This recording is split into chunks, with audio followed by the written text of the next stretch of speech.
তাই তো তোমাকে আমি আহারের সন্তান করে দিয়েছি, তুমি আমাকে আহার করলে। ওগো পাখিরা, আহার করে সঙ্গে সঙ্গে তোমার পেটে ব্যথা সৃষ্টি হয়ে গেছে। আমাকে বাঁচাও পাখিরা।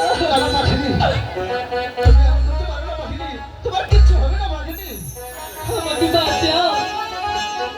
ইনায়াটা পাইলাম গো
বলো পাখিরা।